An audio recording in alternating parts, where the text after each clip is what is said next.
Meeting to order of the Southbridge Redevelopment Authority, Southbridge Economic Development Commission, in conjunction with the Southbridge Planning Board. Our first, And Holly, you might want to just preface with, we only made a quorum of. we only made a quorum of the Redevelopment Authority. I see one member from the Economic Development Commission. Is there anyone here from the Planning Board? Hello, sir. Hello, Sandy. Sandy? Yeah. Do we have a sign-in sheet? We do not. Do you want to have everybody introduce themselves while they're on camera? That would be great. Okay. I'll start. I'm Holly Crystal. I'm a member of the Southbridge Redevelopment Authority, Vice Chair. I'm Arthur Martin, and I'm on the Southbridge Redevelopment Authority. Rick Clements, Southbridge Redevelopment Authority. Dave Livingood, Southbridge Economic Development Commission. Since me, I'm Sandy Ackley, and I'm a member of the Planning Board. Dave Payer, I'm chairman of the planning board. Thank you to them and to all the other citizens who are here tonight as well. So we have with us, do you guys want to introduce yourselves? We have Laurel, is it Provost last name? Wolf. I'm just a downtown resident. I'm not anything important. She's a very concerned citizen who oftentimes will give me feedback about what's going on in the Central Street parking lot. Her input is invaluable. Kevin, you want to introduce yourself? Yes, I'm Kevin Provost. I live at 37 Central Street. I do historic restoration. That's my primary line of work. And I do regular carpentry too, but currently I'm restoring the building at 37 Central. My name is Quet, SGP Properties, on the landlord at 3337. So he owns the building, and Kevin's been renovating it. They're doing great work down there, over at the, what was Linda's Bar property. Yes. Great, thank you. Yes. Any other introductions?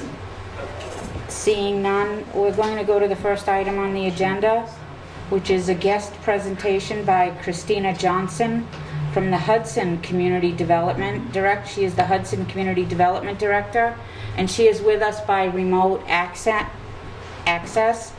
Thank you, Christina, for joining us. You're going to give us a presentation. Is that true? Hi, thank you so much. I just need someone to give me the ability to share my screen so that I can run through the presentation. I think I have to be made the Well, you got the right person right here. organizer. Yeah, we got you. Can everyone see this? Yeah. If you can make it full screen, that would be Oh, good. hold on a minute. I can, Yes. Yep. Wait a minute. Yep. If we close Oh, thank you, Eric. that, So yeah, so we wanted to know if you guys Yeah, can close watch that. She made hers full screen too, so that's good. yeah, cable access channel can't see you guys. If you Got could move it one more. Is this good for see this? Yeah, we got it big now. We can read it.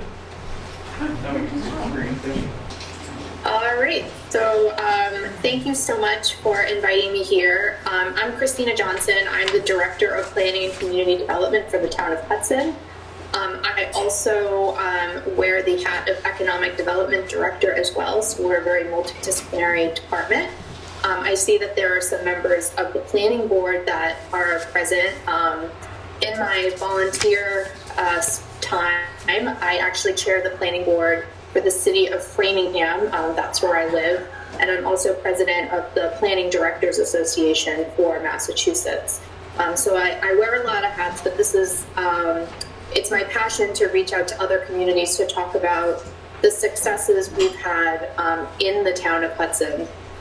And like many communities within Massachusetts or New England, we also have a story of a transformation from vacant storefronts to vibrant streetscapes.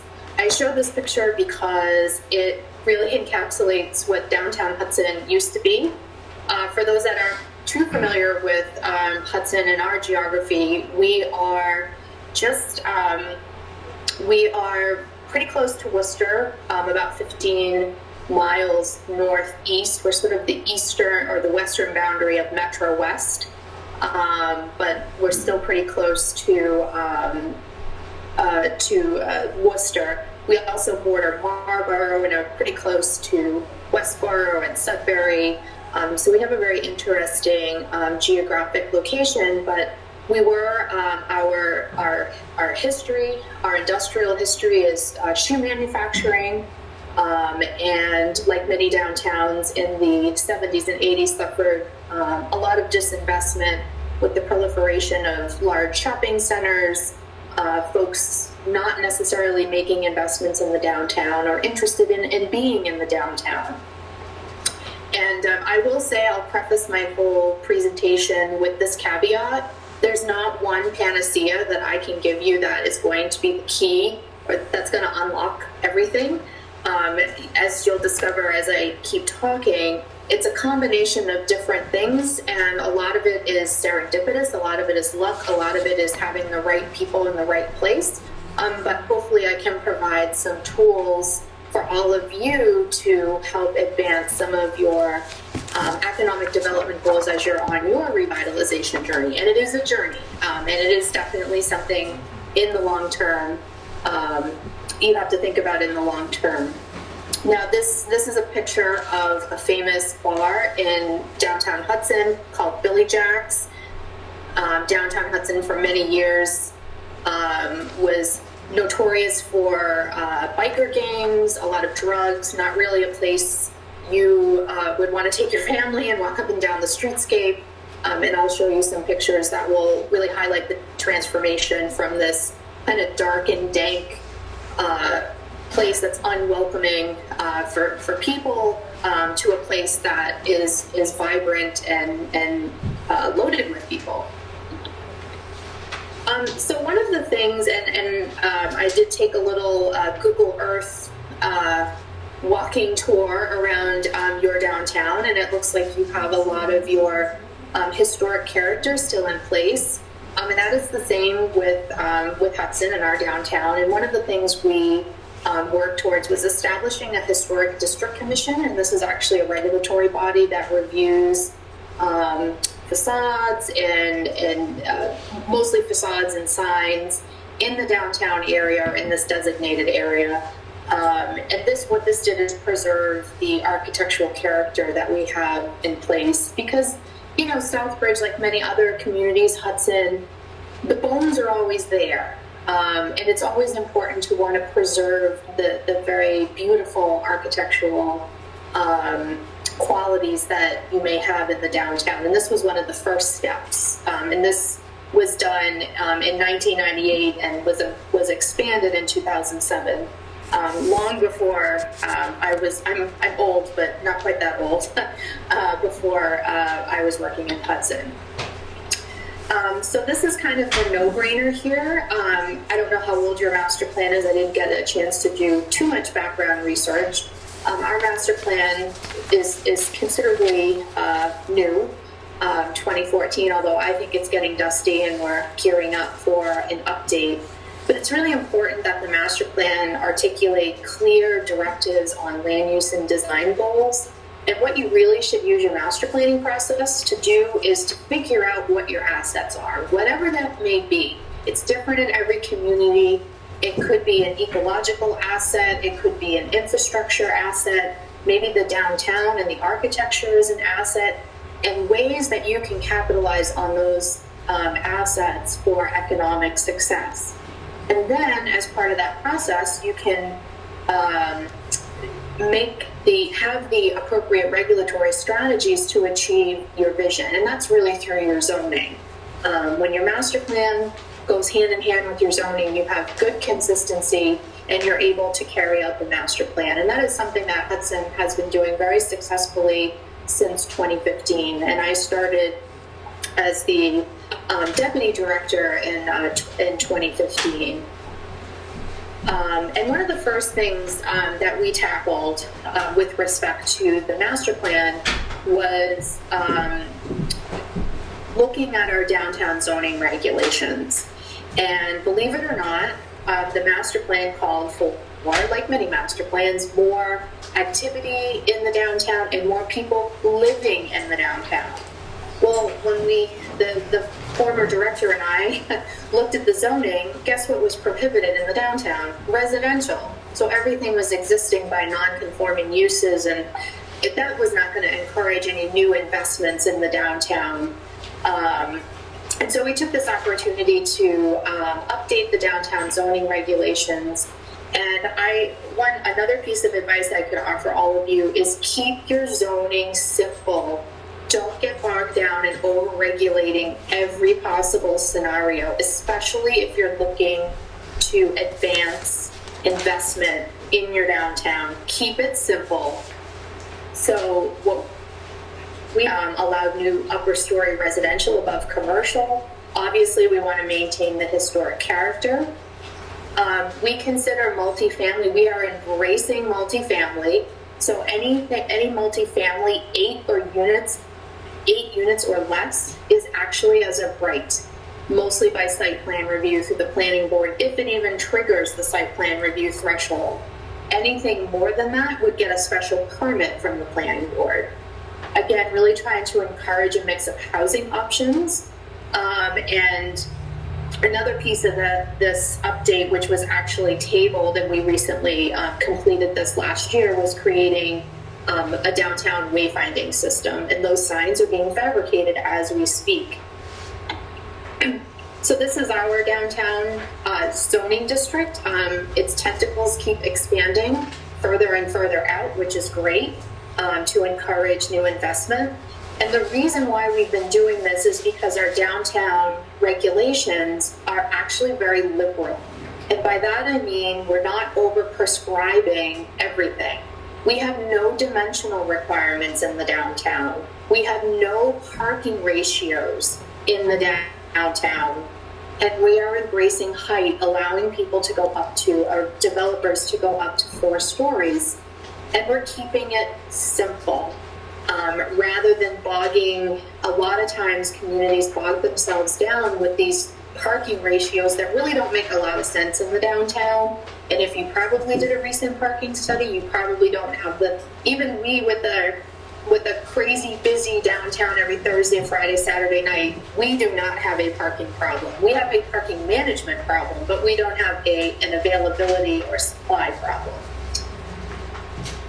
Some other things that we've done, and I'm sure PEG has been pursuing a lot of funding opportunities to tackle infrastructure projects. This is showing the municipality's investment in the community. We have a parallel street to our main street, which we like to call the back of the house street. Kind of before this project, the streetscape improvement project, it was dank, had no sidewalks, unlit, no landscaping, but it has all of the public parking surface lots that the town owns, and we're trying to encourage folks to be using those lots versus clogging up parking on Main Street. And we're trying to figure out ways, now that this project has been implemented, again, crosswalks, this raised crosswalk, landscaping, lighting, new sidewalks. Now we're working, and I heard Ped mention the local rapid recovery assistance program. Every community is undergoing or is taking advantage of this consultant services. We are looking at ways to activate the street with outside dining, different public realm applications to encourage more activity on this parallel street and keep expanding the economic success of Main Street. Our flagship infrastructure project that was actually completed during COVID, which was kind of crazy, was the reconstruction of our downtown rotary. Both Route 85 and Route 62 meet at a rotary. It's actually really a roundabout. So the picture up here on the upper right-hand corner shows what it looked like before. And when I first saw this, I looked at this as an amazing piece of urban realm. Look at all that pavement, but look at all of that opportunity you have for recapturing it, for sidewalk dining, for just people spaces. And we, the town, went after a MassWorks grant and received partial funding through MassWorks. This project here on South Street was 100% funded through MassWorks. But with with this project, the Commonwealth said, Town of Hudson, you've got to put some skin into the game, and we went to town meeting and asked for a debt exclusion. You have not lived until you go to an open town meeting and beg for money. But we were very successful and very thoughtful about our campaign to get folks to come out and vote in favor of the finance.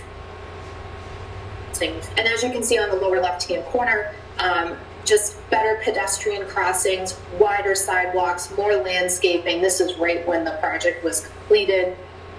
Just a place that says this is a place for people. And then on the left-hand side here, this is what it looks like today. We have outside dining. This is, I want to say, I took these pictures on a Wednesday night, and this is, you know, in COVID, folks coming out and enjoying, you know, the streetscape. And it's one of the most proud of it. I'm just very proud of this project and what it's become. But it's always interesting to take a look at the spaces within, you know, your community and figure out, you know, how can you capitalize on spaces, and they may be ecological. And our next project is the Assabet River flows right through our downtown, is working our way towards the river and opening that up as well. So that's really our next planning venture. One of the other things we've done is, and I'll stop after this and open it up for some questions, is we created a downtown business improvement district. And a BID is a legally defined district under Chapter 40O, which is the enabling state statute, which property owners come together and they pool their funds collectively to basically provide services that the municipality, you know, the municipality provides the pizza, the BID provides the toppings on the pizza, the pepperoni, the sausage, the peppers, the onions, so on and so forth. You have to go through a petition process and a public hearing, and the petition has 60% of the real property and at least 51% of the assessed value have to be within the bid. And the municipality acts as the fiduciary agent, collects the money and sends it back. And I love working with the Business Improvement District because we're partners on a lot of different projects, whether it's our downtown wayfinding, whether they're supporting a zoning amendment. And we do a lot of projects with them because they're not subject to procurement or prevailing wage, so things can be done a little quicker and a little cheaper. This is our bid. So some of the things our bid's done is a lot of streetscape beautification activities. They have these lit orbs. They look silly in the daylight, but at night they're really beautiful. They fund all of the hanging plants within the district. They do a lot of holiday and cultural programming downtown. COVID put a stop to a lot of this, but their newest thing is Saturday afternoon jams, where they're paying local bands to come into the downtown and play in strategic locations to add a little ambiance. Not rock bands, but, you know, a few guitar players and things like that to come in and add to the scene of Hudson. Helping businesses during COVID, so they pivoted and used a lot of the money that they collect from their members to provide assistance for filling out all the PPP loan applications or providing accounting services. They were able to get the services of a local accountant who worked with anyone in the district for free. That was a free service they offered. So again, really focusing on providing, you know, member services as well as more visible services such as streetscape beautification and festivals and things like that. And again, such a collaborative relationship. If there's one takeaway you can walk out of this meeting with, is relationships are everything. This is a relationship building exercise more than anything.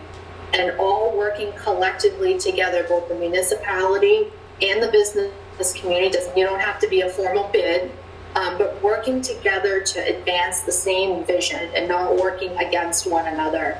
And that has really been our secret sauce. We've just got an amazing group of people on the municipal side as well on the business side, just all sitting and working together. And, you know, any member of the business community, I consider a member of my department. In fact, I go to a lot of meetings that have nothing to do with my daily workflow, it seems. But it's because that is paramount to us in Hudson is the relationship building.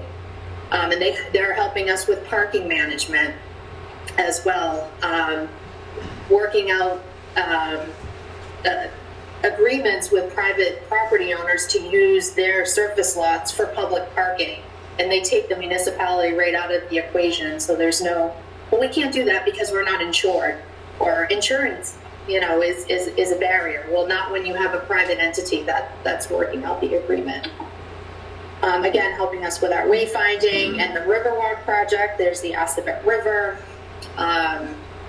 So we've definitely have a lot going on with the downtown bid. And I will stop sharing my screen. How do I get back to the regular meeting here? Are you there? I'm here. Okay, so we may not have you by camera. That stinks. I see you. Get back on YouTube. And Shut her off. She needs to share Yeah, her you go there and click that start. down. I don't know how I did that. Well, we can take your questions. I hate to stop the conversation just because we don't have your video. So let me step back a little. And for those who came late, can you just introduce yourselves quickly, please? Okay, I'm Durgesh Vaidya, and I'm a member of the Economic Development Commission. Vergish?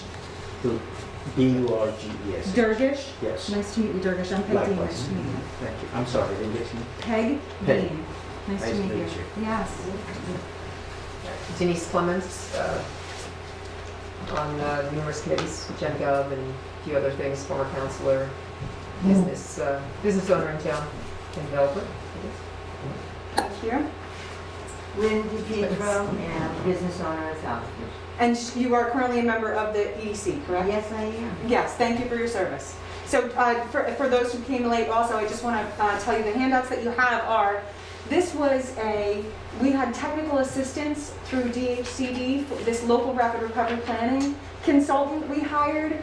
The SC group kind of went through some of the town issues, how to revive the downtown, and basically just wrote down, what they suggest to get the branding and marketing going. This we thought was going hand in hand with our own exercise right now, which is going through the economic development plan that was done in 2016. Our goal with these meetings is to review this and figure out what's been done, what hasn't been done. If it hasn't been done, can we try to come up with a strategy to implement it? Do we all agree that these are the things that still need to be done? And then the reason Christina Johnson was invited in via webcam here was to be able to just help us see what other towns are doing. I feel like Hudson, similar to us, it did a great job of reinventing itself, and I feel like we're just about to do it, and it might have been a little bit of help and inspiration and reminders of, what are we doing, what could we be doing, etc. So do you have questions for her while she's on the phone? Does anybody have any comments for her? I have a question. She mentioned they've gotten funding for their original, the original plan that they did, and it was the South Street project. You had funding. You said you've gotten 100% funding for the first project, and then you were doing the Rotary or the Roundabout project, and of course you had to get money from the community. How long did it take you, once you were approved for that project, that Back Street project, how long did it actually take you before you got the money and could begin the work on the project? And then how long did it take you to complete the project? So the project was, the BSC group that you all are working with were actually our design engineers for both projects. Terrific firm. We were on an accelerated pace. We were lucky to have some mitigation money that was sitting idle and not being used from a development, a mall development off of 495 called Highland Commons. So we used some of that money to do the engineering, and we did enough engineering for the project to get us through the MassWorks grant. You don't need like full 100% PS&Es. It was just, we also had, it's really funny, the South Street and the Rotary were actually proposed as one project. We wanted to fund them both at the same time. It makes sense, they're connected. But we were encouraged to not do that in the first round. So I would say it took probably a year and a half to get through everything.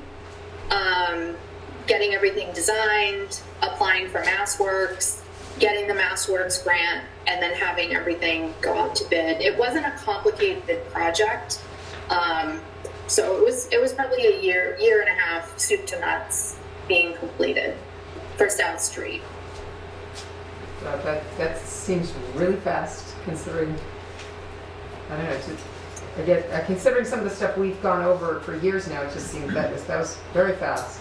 But MassWorks gave you the money that quickly, and you were able to actually start the project. That's incredible. Well, they have a funding window, so you go into the funding window, and once you get an award, they execute a contract with you, and then you're off to the races. Right. So I guess my advice on these projects is be ready to go if you're going after MassWorks. Have a consultant on board that's going to help you do all the bidding documents, and because it's usually a project that's above and beyond what your public works department is going to do. Mm-hmm. So having that extra assistance will definitely get you to accelerate the process. I think Denise had a follow-up. How much was the project? That project was 1.2 million. Any other questions or comments for Christina? Sandy? Hello. First of all, congratulations on the work you've done in Hudson. I think downtowns are incredibly important, and you've been very successful. You mentioned that you've been building relationships that have had good success with business owners. And I'm wondering if you could just mention how the success you've had with property owners has been. Has it been just as successful as the business owners, or has there been a little disconnect there? I don't think there's a disconnect. I think a lot of the business owners are also property owners, and well, at least in our downtown. So I don't see that there's a lot of disconnect there. Again, we just kind of have the right group of people. The president of our downtown bid actually owns the longest standing business in Hudson, which is Hudson Appliance, but he also owns the property as well as the business, and is also sort of I call him the bulldog. Like, when he gets a bone, he's going with it, and he's like, we're doing it, and this is what we're doing, and we're not stopping. Where the rest of us are like, all right, let's take a few steps back and let's think about it a little more. There are some property owners that are they don't engage with the bid. They're not happy that they're part of the bid, even though it is what it is.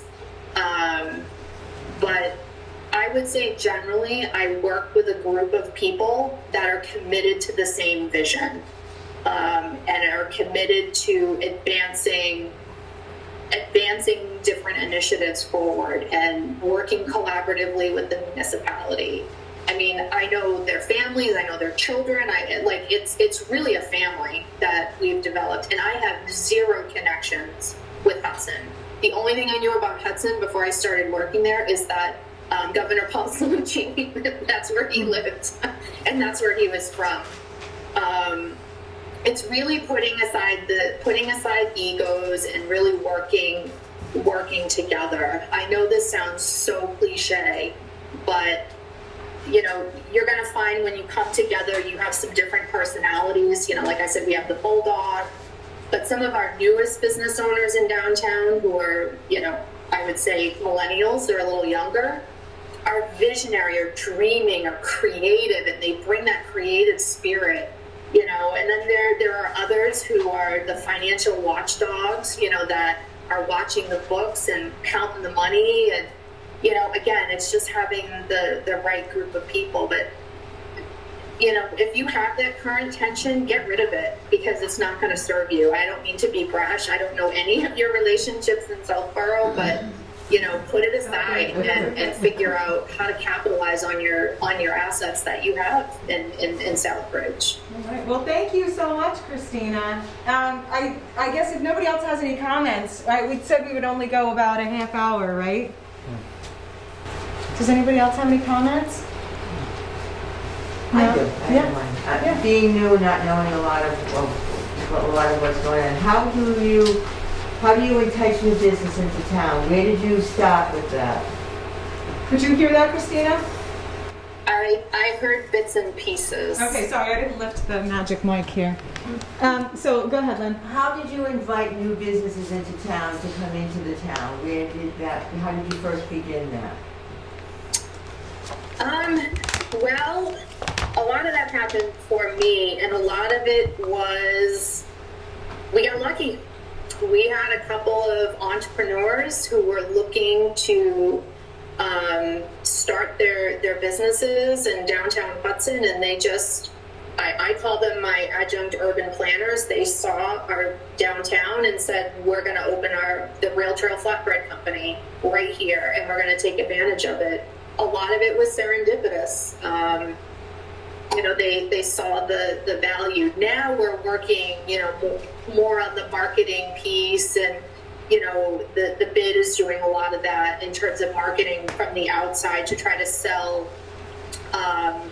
sell the downtown, whenever there's a vacancy or things like that. But generally, there wasn't, I would say, there wasn't a concerted recruitment effort. There was just the right people at the right time, and that's not something that you can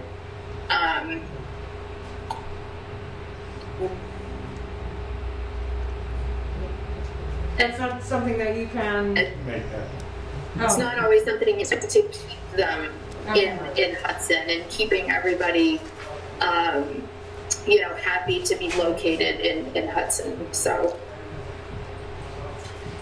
All right, thank you. Oh, go ahead, Laura. We have one more question from a citizen, Laurel. Go ahead, Laura.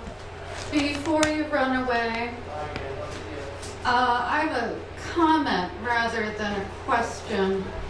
I like everything you've had to say about, and the points that you guys brought up about property owners also oftentimes being business owners in your town. And this idea of disconnect has been brought up a little bit. What I see, I've lived 3.5 years now, right smack in the middle of downtown Southbridge.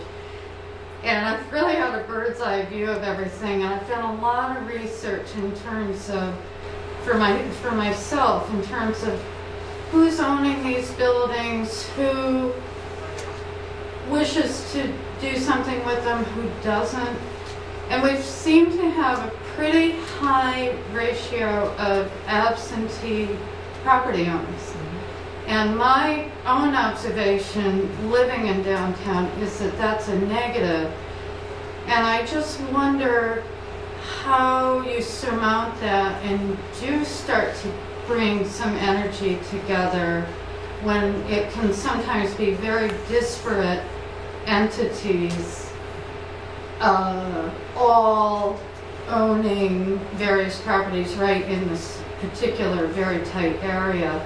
It would be great I wish more of them would come to these kinds of meetings, really talk to people, come from wherever they live, which isn't Southbridge in a lot of cases, and really see how things radiate out and affect others, and general quality of life, quality of the local economy, opportunities. You say you're relatively new. for everybody, for owners, business people, and so forth. So I'm not asking you for an answer to that question, I'm just commenting that maybe you had a little bit of an advantage possibly in the Hudson situation because you seem to have had more property owners who are also running their businesses within the properties. Yeah, I wonder if it sounds overly simplified, but supply and demand, right, is the town, you know, if the Yeah. town can heat up, then hopefully those few property owners in the downtown would start to find more desirable tenants. Christina, do you want to just hit on that quickly? Sure. Find your champion. That's number one. Find the person who is going to be the bulldog that is going to generate the energy. Energy is contagious. When I'm around this person, I'm like, oh, I'm re-energized again. You've got to find that champion. You probably know who that person or persons are. Find them, tap into it, and start to create a buzz. And that some of the other things will follow. I mean, you're never going to solve for absentee landlordism, but if there is a buzz being generated and more foot traffic and more activity, that is going to be enticing for, you know, an absentee landlord that may not be, not absentee, but someone who's not engaged in the actual town itself, and it's just, you know, managing, you know, a property. But I think you need to find the strengths within, you know, who's already participating and find out who that person can be. And it can't be Peg, she can't do everything. I know how she feels. You know, she's probably laughing. Sometimes I feel that I'm very multiple hats as well, but you know, that's my advice to you, and that's what I see working really well in Hudson. But we have some unique issues. You know, a property owner who owns multiple properties who is just disengaged, not willing to fix the buildings, not caring whether they rent the buildings, except for maybe one out of a potential of, say, 10 tenants, and they've got one thing going on. Apparently don't need any other money. Did you come across any of that in Hudson where you had, you know, a stalemate with someone that, you know, they're just, nothing seems to faze them. They're not looking to necessarily sell to somebody who would fix things, and yet they won't in turn fix anything and make it better for the rest of the businesses and communities around. It's like a status quo. We have one in particular owner of multiple buildings that is status quo, and it's not okay with the rest of these businesses that are trying to enhance and, you know, do more. Did you have that issue at all in Hudson, and how did you get rid of them or fix them? Well, you can't get rid of them. See, of right. course. It's private property. You We can't moved make on them without them. What did you say? We just moved on. We moved on without them, and they're losing out. So. So Christina, one of the things you talked about was, you know, the relationship with the businesses. We have a wonderful Southbridge Business Partnership. It's a great group of local businesses. It's like 100 members strong at this point. And so, you know, they're talking about, you know, what they do and how they make an impact and whether they can, you know, start to do a little more economic development stuff.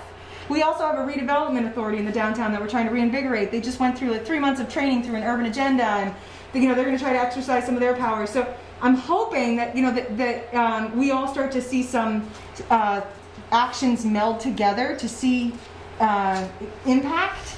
Could we invite you back in the future as we start to, you know, move along with some of our projects? Could we invite you maybe? I would be glad to come back. Yeah, and I wonder if maybe we don't have. I'm thinking maybe with like our Southbridge Business Partnership, you know, kind of get you to the business side. These guys are going to do their homework on the town side, you know, and then maybe you can help inspire the business partnership on the business side with maybe your bid director or something. Yeah, I would love to bring our bid executive director. Okay. All right. So not that I can speak for them, but just, you know, being part of them, and my husband's the president. I tend to speak for him. That might be a possibility to do it at a meet where she can do it as Zoom. They can do it as a Zoom, not have to come in. I mean, great if they want to come travel to Southbridge and see our Main Street. But the reality is, you know, that's a difficult thing. But I'm sure they would encourage or welcome you to come and be Guest speaker. Yeah, a little guest speaker and then a roundtable scenario of information. I think what you presented tonight was good, and they could use a lot of that. They use some pick them up and Okay. push them forward. I think they would love that. So do you mind, Christina, if I ask the SVP if they're interested in one of their upcoming meetings, having you as a guest speaker and the bid guy? Bid person, excuse me? He is a guy, so yes. Yeah, Alright. sure. I That'd mean, be great. Okay. definitely the remote is a little better for me. Of course. We all this get is it. my fourth It's- meeting say this no week more. at We all get night, it. so it's just it's a little easier, but if that can't be accommodated, Okay. you know, we can try to work something out. Okay, good. And then Dave Kyer, did you have something? Yes, I just have one question. I was just wondering what her ratio of restaurants in the central core is compared to businesses. Right, because we're all seeing with retail, how do you find the right retail that's actually going to stick in this day and age of online shopping, right? So what's your ratio of restaurant to retail? We're definitely more of a restaurant district. We have a brewery that has a beer garden. We have several really successful restaurants. We had a new Mexican restaurant open.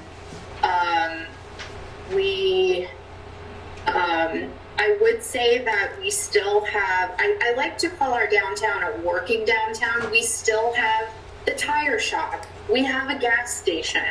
We have a liquor store, a dry cleaner. So it's still a little bit of the butcher, baker, and candlestick maker. There are some specialty retail shops. We have a place called the Haberdash, which is like they sell women's, I'm too old for the store, but they do a lot of like online Instagramming and TikToking, and they're just too old for someone in their 40s like me. But they have a very successful clothing store. They also have a branch out of Worcester as well. There's some other like specialty. We have a children's clothing store. We have a music store, which is really cool. That's one of our latest additions. But we have a bank, a Vidya Bank. Their headquarters is actually in downtown Hudson, so that's a really good base to have. So I would say it's definitely a mix, but we are definitely restaurant heavy in our downtown. We're definitely known for restaurants, and the breweries are a bit. Medusa is our brewery downtown. We have another brewery just outside of downtown. They bring in like live acts who usually perform in like Boston and Cambridge, who are now coming into the downtown. So it's a little bit of a ripple effect. But again, we still have some, traditional businesses you would see in a downtown. A tire shop is not glamorous, but guess where I get my tires done every year? Right next to town hall. Right, there are certain services that we'll all continue to need no matter what. Right, and the dry cleaner, the tailor, when we did a survey at the Autumn Fest about businesses we'd want to see in town, actually that came up, right, Nora? Was the dry cleaners, the retail, actually there were mentions of wanting a department store. So that was interesting, yeah. So, all right, well, any other comments before we let her go? Thank you. Thank you. Thank you. Thank you. Thank you very much. This was a lot of fun. I would love to come back and see you all in your successes. Thank you. And celebrate with you. Thank you. Good night, everyone. Good night. That was a little weird that we couldn't see her. I'm so sorry. That's all right. Okay, so on to your next agenda item. Thank you so much for doing that.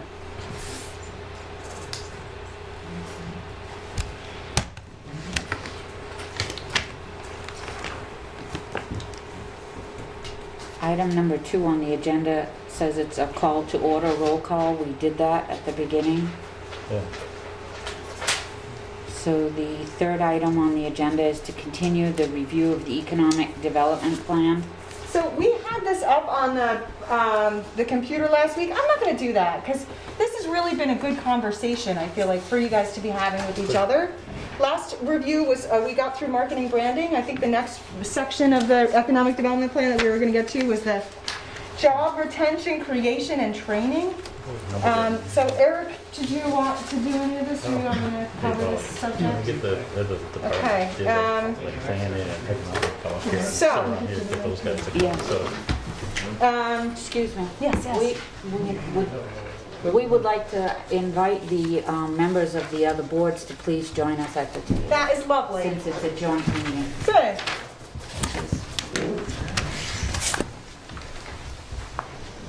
Please have a seat.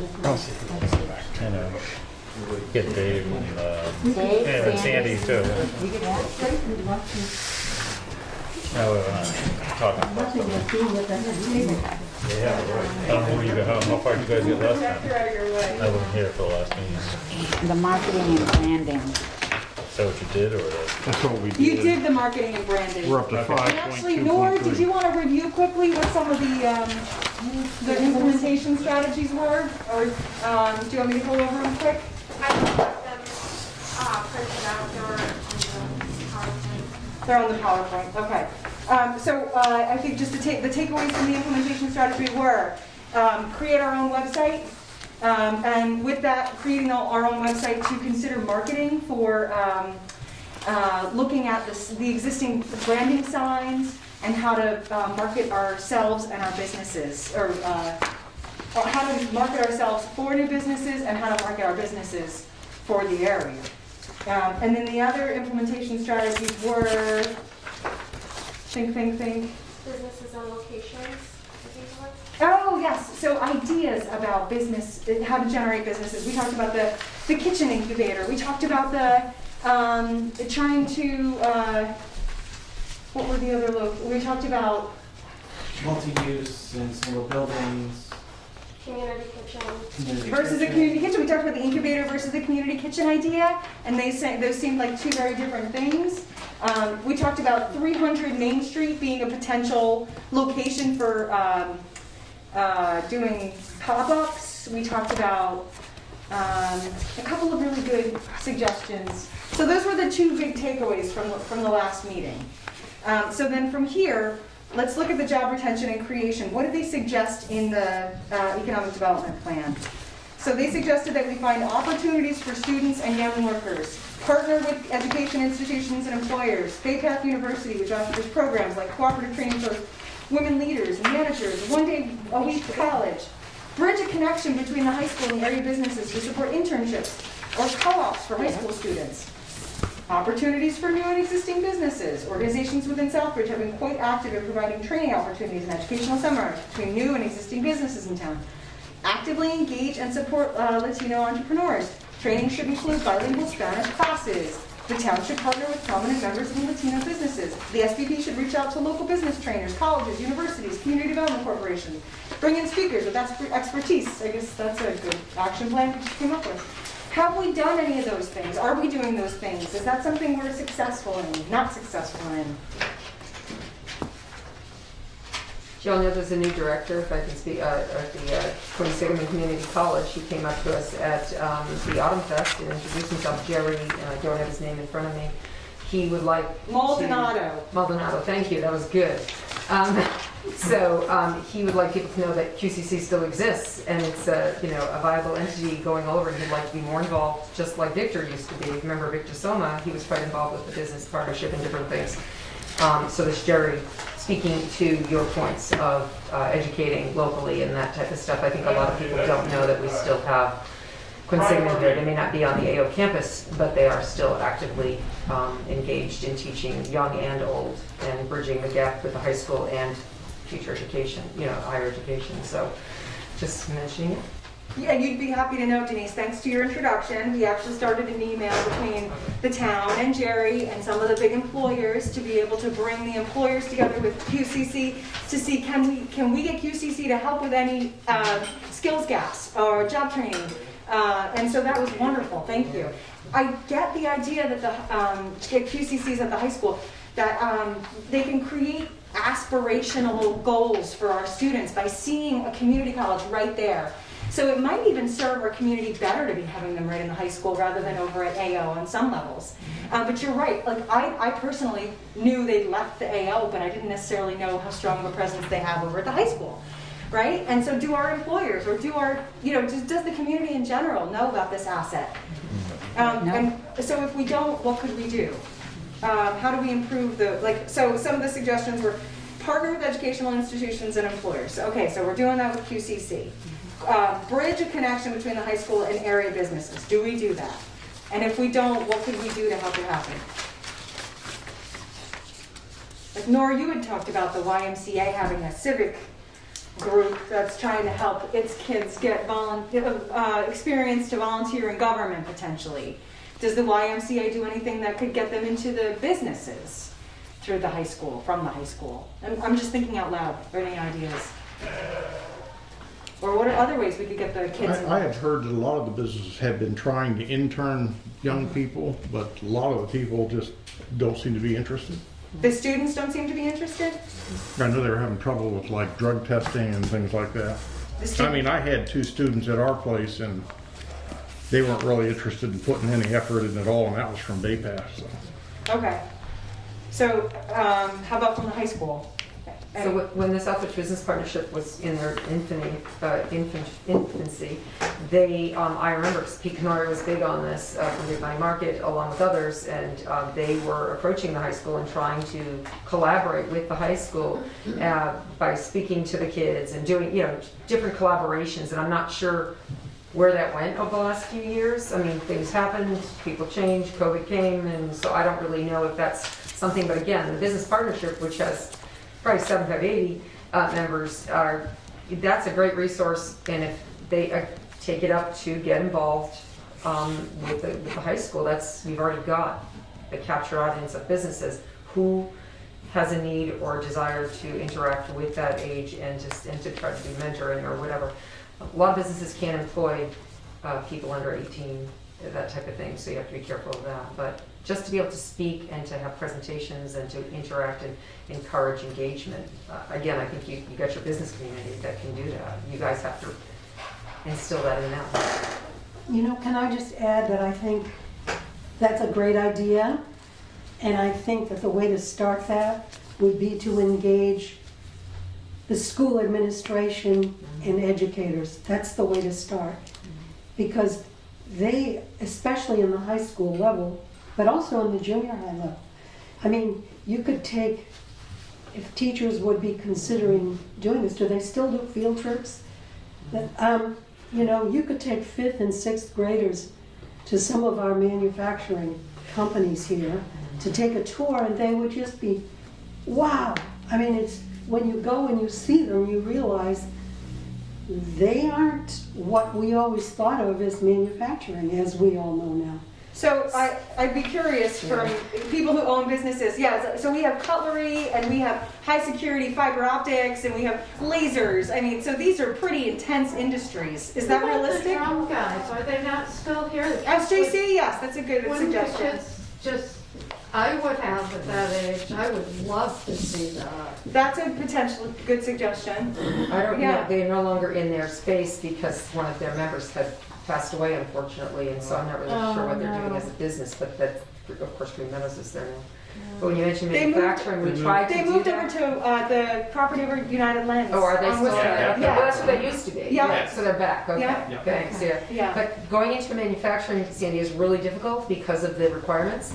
There are certain ages that cannot be allowed on the manufacturing floor to see all that really cool stuff that you talk about, because even I don't That's think it's too cool. bad. Yeah, so, I know, But I Rick, do you're think shaking, you that- can speak up, go ahead. I just do think Kids that you've can't got keep to their get, hands in their pockets, so when you get the 5th graders, they just can't not keep from touching things. So There are they can't give it theirs, they can, things happen. I do think, though, that engaging the interest of the teachers and the administrators is the first step, because that's really hard. They're so busy, but they are used to dealing with kids.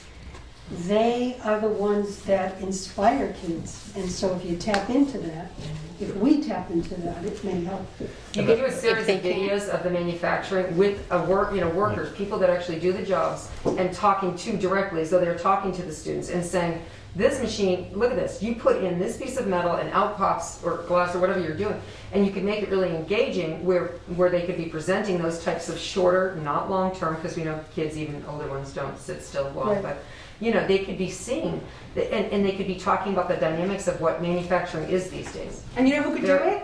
Denise No, Clements no, no. with the No, cable I know. access office. I can do that, yeah. Oh, come But on, videos of the video. machines and the floor where the children can't go. Exactly, that's what I'm saying, videos of where they can't be. But that would be It's great the if you guys inside could do story that. on it, and showing them that it's not a factory is not a factory anymore. It's a very technical place, and you need to have your education to get hired. You can't quit school and think you're gonna get hired at a factory, so just, these are things that. In the past, the high school did have somebody that was pro on business, and they used to have an open house where all the business would go in and have a tabletop, and we'd talk about our work and things like that. But that person, I think, got cut from the budget a number of years ago. She did a great job connecting with businesses and with the kids, and trying to really help. It was more internal in the school, helping the kids look out to see what there is for opportunities out there. And she used all the business in town to showcase that. Okay, that's a great idea. So you need to make the school engage the community. Yeah, I mean, That's it's a also task. both. Sandy's point, It's a both, except yeah. Sandy's It's kind of point both, level. yeah. Yeah.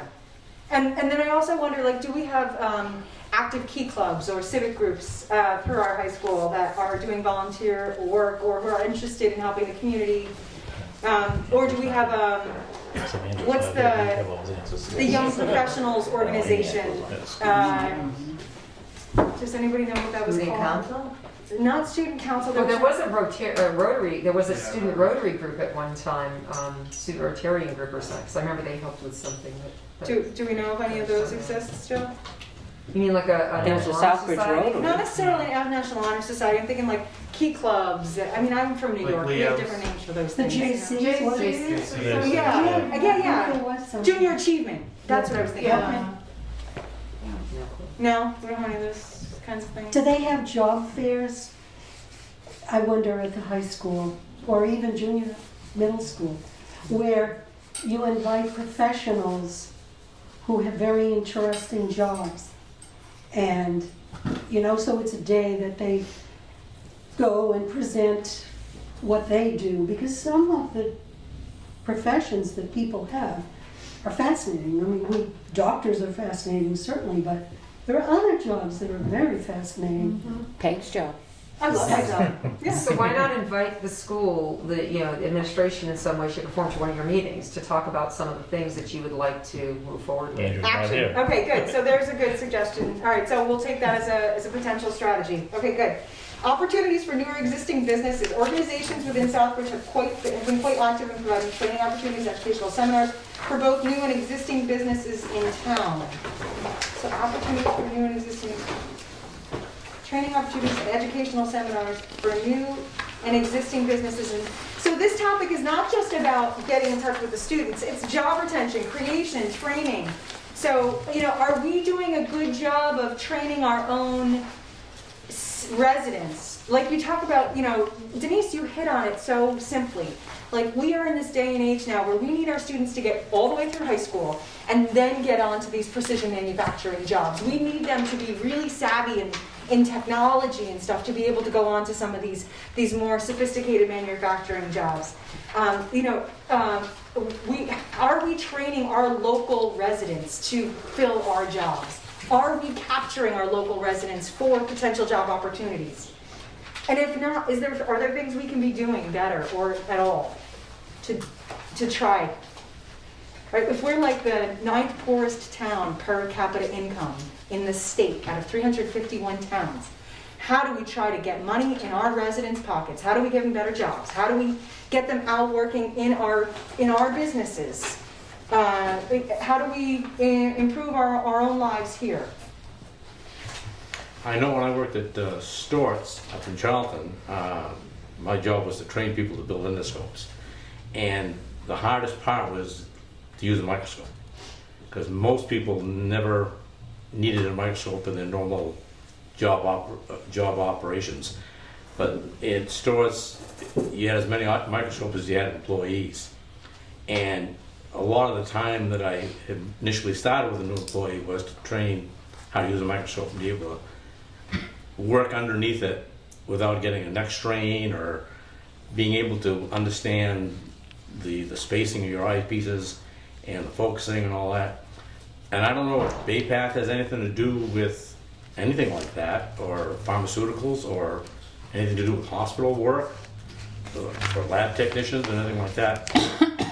And I don't know if you could start some sort of a class or something like that that has to do with precision work or chemical work or anything to do with accuracy. So I wonder if that could be a QCC question, right? Again, if it's, maybe it's not at the high school. You talk about the, you didn't really get the interns you wanted from high schools, from the pool of people. Yeah, from the high school level. So maybe, what if we had adult programs through QCC that were working towards some of these skills gaps?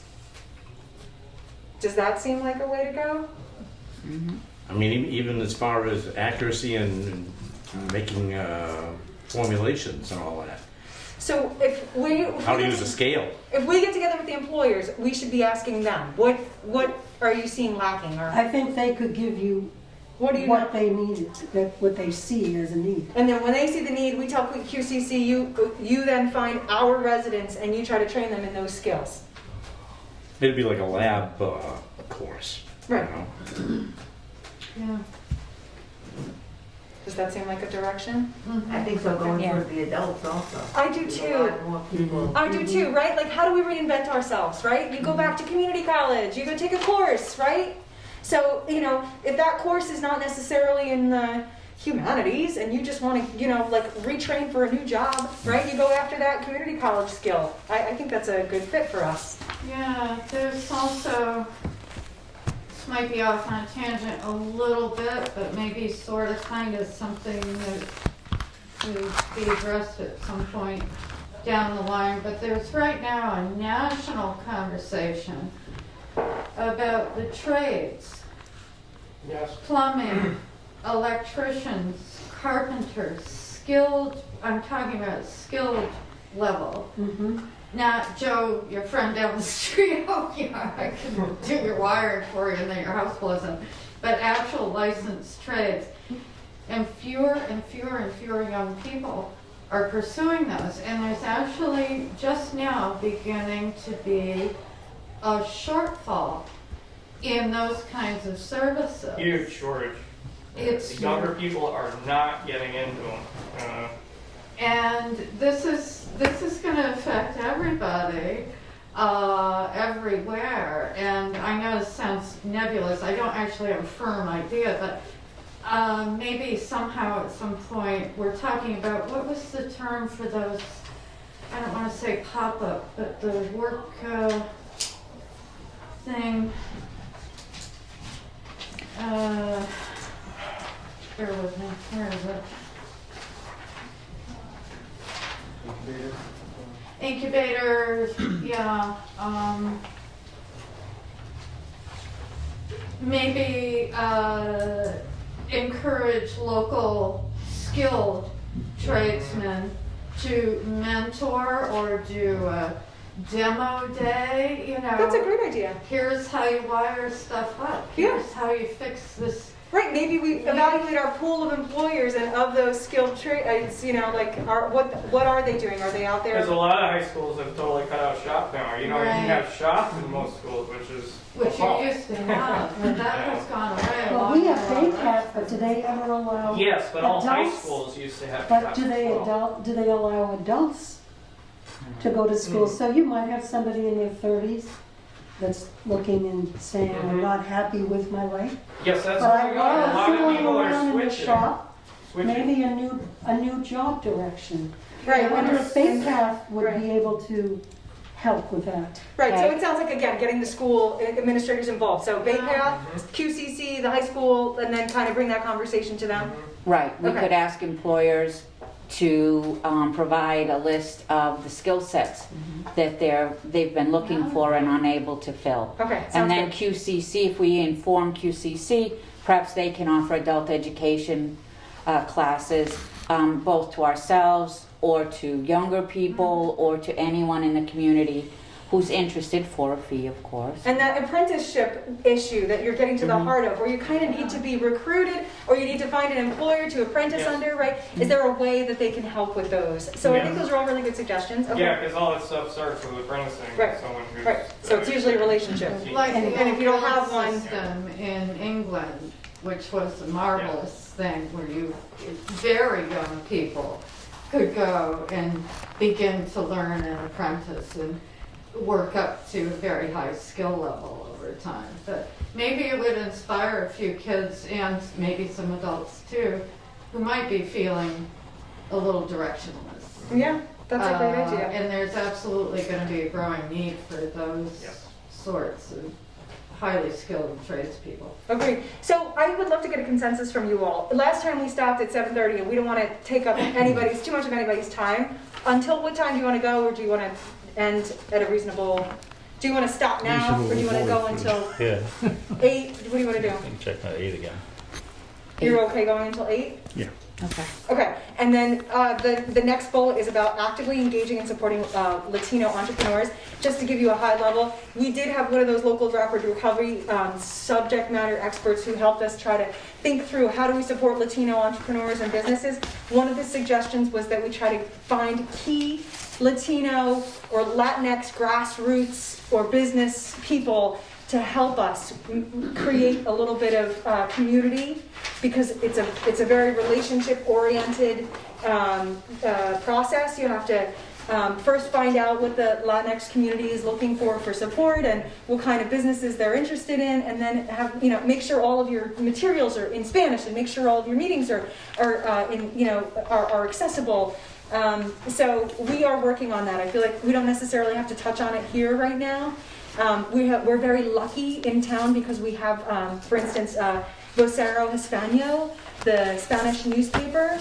Pablo Santiago, who is a wonderful advocate for the Latinx community, said he would be happy to help us with any direction, any help we want towards building that.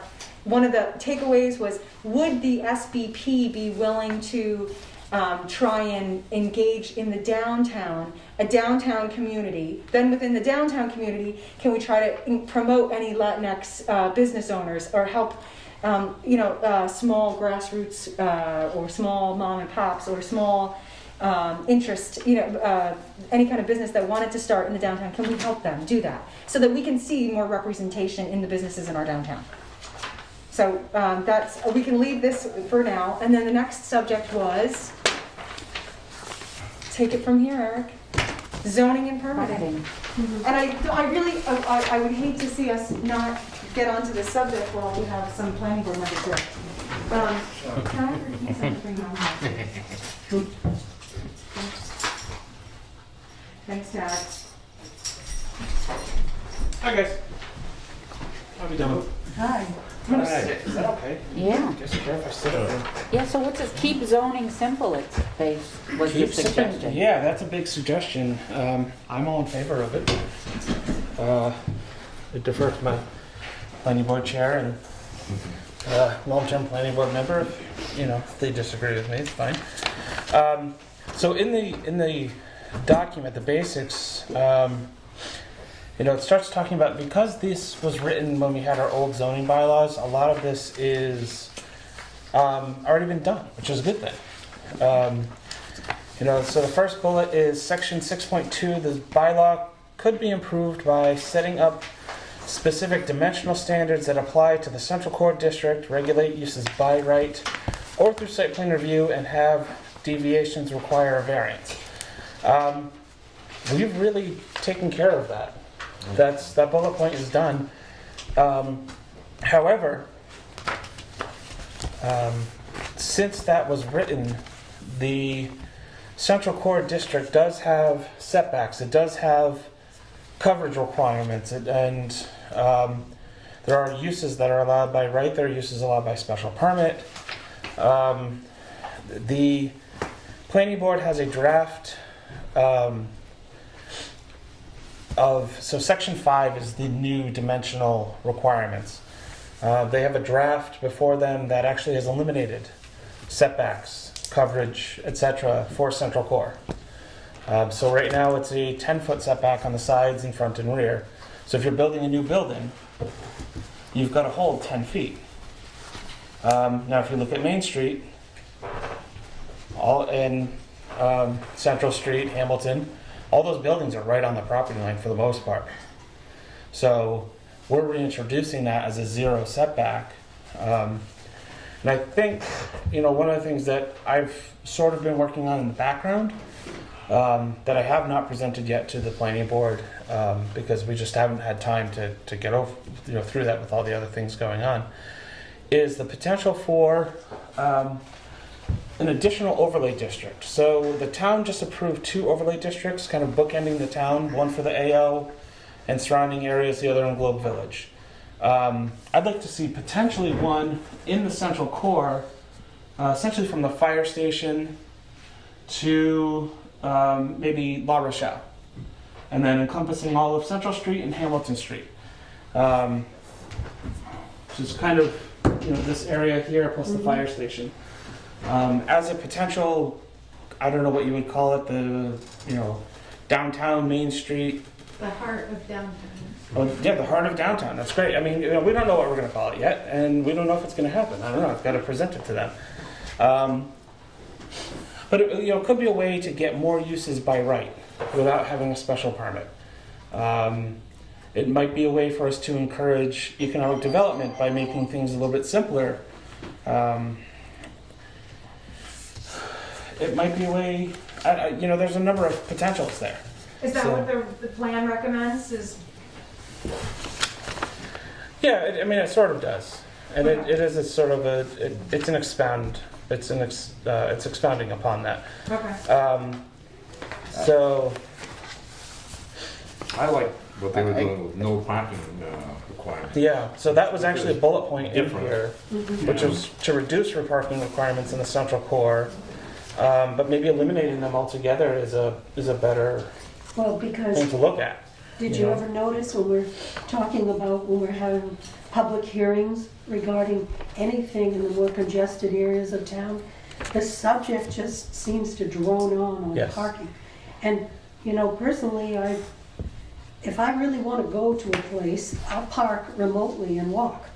But I know not everybody will, but that's the way I feel. And the other thing is that I think Southbridge is lucky because Southbridge is a very walkable community. Yes. So I feel like Dave is right. I would love to see parking regulations in the most, in the most heavily populated parts of town. Although it's very difficult sometimes negotiating a narrow street when people are parking on both Oh, sides. Hamilton's a great example of that. That's downright dangerous having people parked on both sides of that road. Yeah, it is. But Central too. Mechanic Street's just as bad. Lately, it's been horrible. Yep.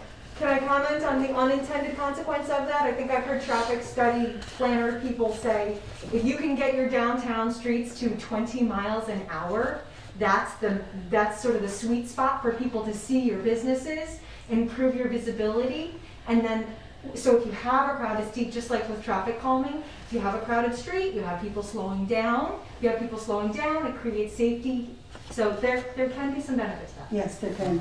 It's true. Except for when people open their doors in your car. Or Yes. step out from behind the car. Or take your rearview mirror out, your side mirror out. Sure. Yep. Have 2 semi trucks coming down the street at the same Maybe time. it could be The directed. setbacks, you're talking about going from like the 10 feet back Yes. to 0. Correct.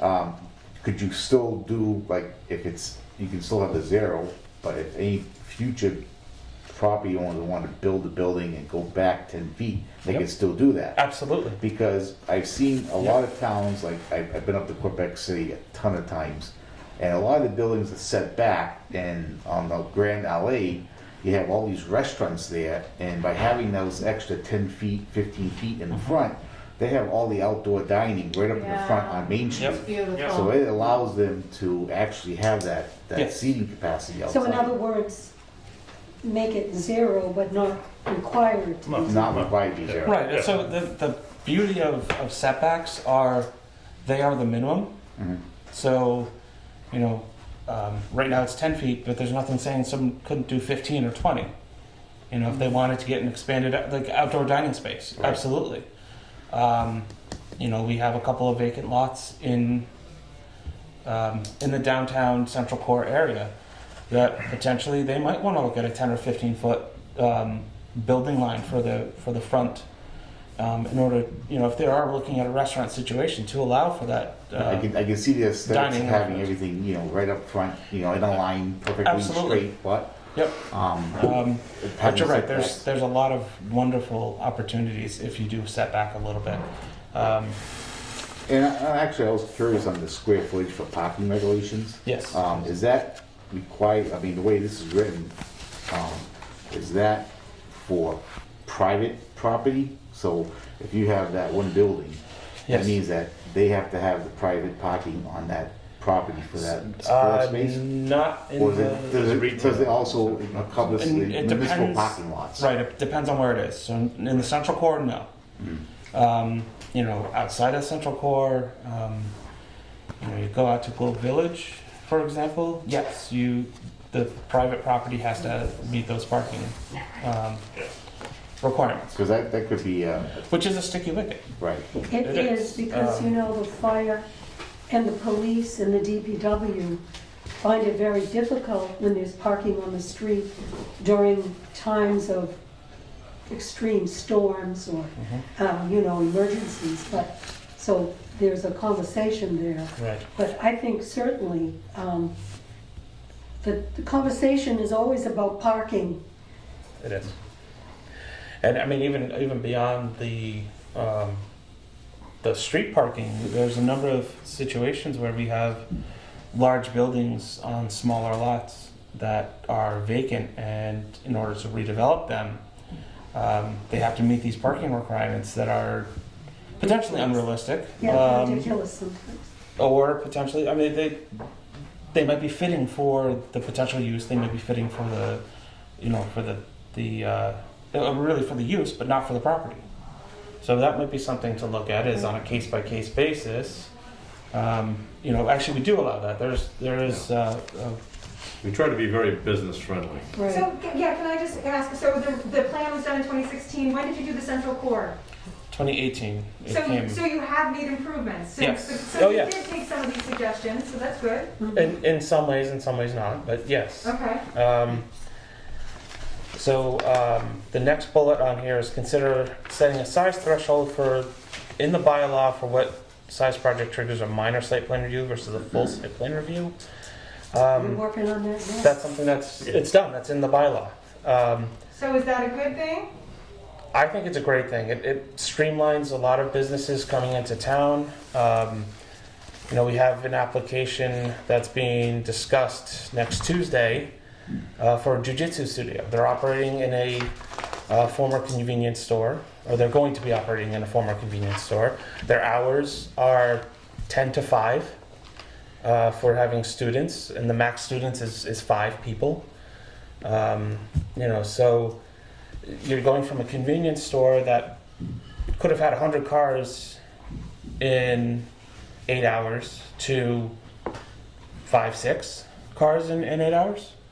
You know, so I think it's a great process to streamline. I think there's potentially some issues that need to be addressed, potentially some legalities with how the bylaw is written, but we're working through that. We're working on it. And before we leave the traffic issue, I just want to say, Peg, I think the central parking lot is just working out really well. I've been using it a lot, and it's great. That's helping. I mean, if you have an attractive parking lot, people are going to use it. Well, and for people that actually live in downtown, this is going to sound completely odd to anyone else, I know, but that parking lot takes on much more than a parking lot, because so many buildings back onto it, basically almost all the way around. It almost functions like a courtyard in that downtown residents are on foot doing their errands, they walk through, they socialize, they meet new friends when people are new in downtown. That's oftentimes where they first start to connect with people a little bit, is actually in that parking lot. And I know that sounds really weird. No, it People doesn't. say, It "What's doesn't a parking sound lot?" But there's a lot that happens there that is actually very positive, and it forms up a little mini community within the bigger community of the town. And since it's been It's like a big renovated, shared backyard. it's like a shared backyard. Yeah, it's a good way to put it. And so it's more important than just a place to put your car. It's bigger than that, and it is nice. Now great. it's beautiful, and It's inviting. we're trying to keep it that way. Those of us who actually live right there. Yeah. So that sort of takes care of the third bullet point, which is to reduce parking in Central Core. We've kind of discussed that a bit. So the fourth is consider creating overlay districts for the east and west gateways, as described. So we've done that. Done. Boom. AO. We have the AO Flex Overlay District, which is a live, work, play. It allows for any combination of industrial, commercial, and residential uses. It is by special permit, which is it's a good way to get a good mix. So far, the planning board currently has an application for a residential use for 127 residential units. And that's the first step. So the second step on this whole process is going to be potentially is a commercial entity in the same complex within this overlay district. And there is a potential commercial aspect industrial aspect that's coming into this also. So it's really spurring this great redevelopment of underutilized spaces. Question? How many hours do you think, or how much time did it take to get that overlay district plan put together, do you figure? It wasn't very long. No, Well, probably I think you had a lot of maybe work. eight. Maybe Well, eight so I used 8-10 meetings. I don't think it was that many. Maybe. It was. But you did most of the work prior to meetings, is that what you're So I had written in a previous job in Connecticut, I had written regulations. So they did regulations for the instead of bylaws for an overlay district that was utilized as a good baseline for these, good. and then it was working with the planning board to modify that to fit for Southbridge to fit the requirements and densities and things like that. And then, of course, it had to go for public hearing and then for the 3 readings. So, all in all, I would say it took at a minimum 3 months, but it probably took closer to 5 or 6. And you were the the kingpin for getting it done. Was it under your job mostly, do you think? It would have taken longer without Eric already having Right. something to work He's from. the staffer. He's Right. the staff member. Well, that's, yeah. Yeah. Go out and look for good things and bring them in, Yeah. that's Right, good, and yeah. that's, Yeah. I mean, good zoning is plagiarism. Yeah. Quite frankly. No, no, Yeah. yeah, I was just curious about that. I was curious the value of all the work that you did. It sounds like it was quite something. It was a lot, but it was obviously it's well worth it because we're I seeing, think so, the too. fruits of that labor Right. is paying Well, off. it's good support by the town. Yes, absolutely. And I think it was a good mix too, because planning board usually has 7 members. We're a little short at the moment. Mm-hmm. When you have that many people, even though I think we're a good mix, and something comes up, you discuss it ad nauseum. You really do. It's not a fast process. Right. So we have Eric, who is feeding us, getting materials that we need, and then we discuss it. And I've found, in my experience, even though we discussed for a long time, that's when we usually come up with the best solutions. Of course. But I thought that went fairly smoothly. I agree, it did. It was a very smooth process. Definitely worthwhile, I think. And I mean, obviously it's worthwhile, right? Because we're seeing development come from it, which is awesome. Okay. Thank you. Well done, good job. Thanks. You guys did a great work. Yeah. So moving on to permitting recommendations. So the first bullet is creating an online permitting guide that walks an applicant through the process of filling out a building permit. So we're working on that currently. It's expensive. Yeah. So online permitting software is very expensive. I mean, $100,000 purchase price, and then anywhere between $10,000 and $120,000 for yearly maintenance. But I think that there's something, we can take the simple route of flowcharts. So currently, I've been working on a flowchart for how to obtain a special permit for subdivision, for site plan review. So we're working on those, which will go to the planning board for review, and then we'll put them up probably on the website for people to look at as a guide. Something we are considering internally is a permit administrator, which is essentially it's our first face. Someone who's going to be on our staff who, and it very well could be a current staff member who will be the initial, hi, I'm so-and-so, okay, you're interested in building out in this location, so your first step is you're going to need a zoning determination from the building official zoning officer. So, then they'll take them up to that point. Or even before that, maybe a look at and say, okay, well, according to the bylaws, it's a special permit use. Let me introduce you to me. And then I would take over the conversation for a little while.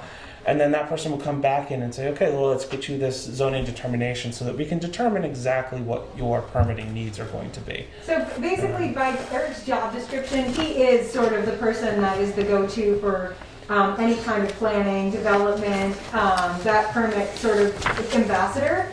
But really, Eric is involved. So what we were talking about is, could it be somebody who's sort of outside of Eric that can help with the relationship, the business-friendly relationship of helping them navigate town hall. Anything we can do to improve a potential business owner's experience and not discourage them in any way. What are all those little things we can do to be more business-friendly?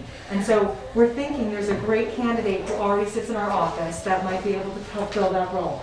So we'll see how it goes. Right. I think that's a great idea. We actually got the idea, again, good plagiarism, right? So we were on the phone with East Hampton asking some of the things they thought were working, not working, and they said that the planner said this permit administrator is a great person to just keep that, whoever that potential business owner, from unexpected curveballs, from hitting a roadblock, from getting discouraged, so those are all things that... Almost like an advocate. Yeah. A contact person. A contact person, yeah, exactly. Because we get a lot of feedback, negative feedback. Exactly, yeah. So maybe that would be a good little first step we could do, instead of $100,000 software in the meantime, right? Since we're coming up on 8 o'clock, should we consider whether we want to continue this with another follow-up meeting? I think that's appropriate. Okay, should, So the next topics are incentives, so things like our tips, regulatory incentives, what else did the plan talk about? Capacity, and then it talked about opportunity area strategies. So it's up to the planning board whether you feel like you really want to be a part of these meetings. We feel like because you're all players in how to become more business friendly, you're all players in how to help us drive economic development, we want you a part of these conversations, but we leave it to you. I would like to be a part of it. We'd like you to be a part. Do I have a motion to schedule another meeting? Do we need a motion? No, we don't need a motion, we just gotta Okay. pick a date. All right, let's pick a date. Who's got a date? And you wanna do Thursday again. So, I'm busy on the 14th of October, that's 2 weeks from tonight. do the 21st. The 21st would be, That's what, Good. 1, 2, 3, or 28th, either one, 21st or 28th. 28th would be better for me. Yeah, the Either 21st 14th or the is potentially 28th. Conservation Yeah, okay, Commission, yeah, so The if it could be the 28th? 28th, that'd be great. 28th, all right.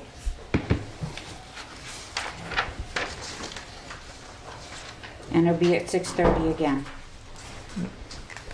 Thank you. All right. Thank you. Yes, and thank you all for coming. We greatly appreciate it. Do you have a second? Do you have a second? All in favor? Good. Thank you so much. Thank